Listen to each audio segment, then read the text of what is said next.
नाज़रीन ते अहम ख़बर अवां सां ॾखण मां शेयर कंदासीं जिते रतो देरो पुलिस पारां ॻोठ ते चढ़ाई कई वई आहे।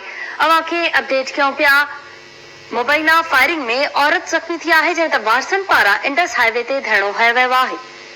ख़बर अवां सां ॾखण मां शेयर कयूं पिया जिते रतो देरो पुलिस पारां ॻोठ ते चढ़ाई कई वई आहे।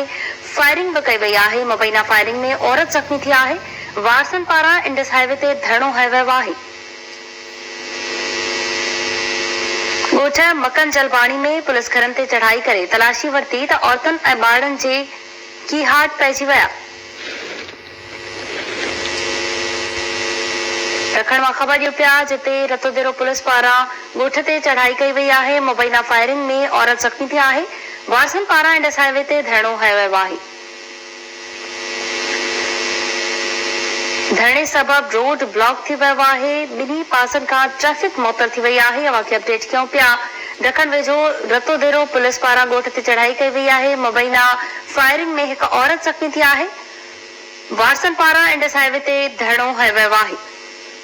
ॻोठ मकन जलबाणी में पुलिस घरनि ते चढ़ाई करे तलाशी वरिती त औरतुनि ऐं ॿारनि में कीहाट पइजी विया।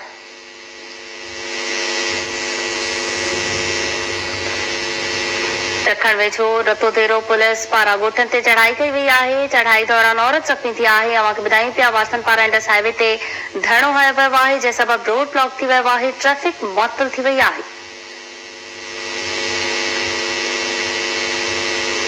फायरिंग में औरत ज़ख़्मी थी आहे। वारसन पारां इंडस हाईवे ते धरणो हणी रोड ब्लॉक कयो वियो आहे। अवां खे अपडेट कयूं पिया। ॻोठ मकन जलबाणी में पुलिस घरनि ते चढ़ाई करे तलाशी वरिती त औरतुनि ऐं ॿारनि में कीहाट पइजी विया। वारसन पारां इंडस हाईवे ते धरणो हयो वियो आहे। तफ़सील मालूम कंदासीं। टेलीफोन लाइन ते मौजूद आहे केटी न्यूज़ रिपोर्टर अकरम चांडियो। जी अकरम, इंडस हाईवे ते धरणो हयो वियो आहे, कहिड़ा तफ़सील आहिनि? जी ॾखण ॻोठ आहे मकन जलबाणी जिते रते देरो एसएचओ जी अॻवानीअ में पुलिस कटनि साण करे चढ़ाई कई आहे जिते पुलिस घरनि में घिरी घर घर तलाशी पिया जंहिं दौरान औरतुनि ऐं ॿारनि में कीहाट पइजी आहिनि। जॾहिं त तलाशी दौरान मुबैना रते देरो पुलिस जी फायरिंग में हिकु औरत ज़ाहिदा खातो ज़ाल राशिद जलबाणी जी बाह में गोली लॻण सबब सख़्त ज़ख़्मी थी पई आहे। जंहिं बाद रते देरो पुलिस जेको आहे वापसि ॻोठ मां रवानो थी वई आहे। होॾां रते देरो पुलिस ख़िलाफ़ ॻोठ मकन जलबाणीअ जे जलबाणी बिरादरी जे औरतुनि मर्दनि पंहिंजा मासूम ॿार साण करे पाक किताब खणी जेको आहे एहतिजाजी मुज़ाहिरो करे रते देरो जेकाबाद इंडस हाईवे ते शिदीद बस स्टॉप वटि धरणो आयो आहे जंहिं सबब इंडस हाईवे ब्लॉक थी वियो आहे। ट्रैफिक मुअतल थी वई आहे।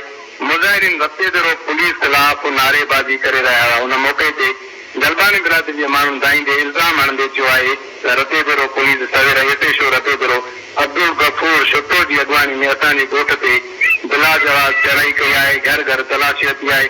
रते देरो पुलिस जी फायरिंग कई आहे जंहिं में असांजी हिकु औरत ज़ाहिदा खे बाह में गोली लॻी आहे। उहा सख़्त ज़ख़्मी थी पई आहे। रते देरो पुलिस रण ॿारे ॾिनो आहे, जीअं जंजाल करे छॾियो आहे। हुननि एसएसपी लाड़काणो ऐं डीआईजी लाड़काणो खां नोटिस वठी इंसाफ़ जी घुर कई आहे। जॾहिं त धरणे जे 3 कलाकनि बाद एसएचओ नबी शाह वगन ओशादशर मुज़ाहिन सां ॻाल्हियूं करे रोड खुलारायो आहे। जी अकरम चांडियो, अपडेट करण लाइ तव्हांजी वॾी महिरबानी।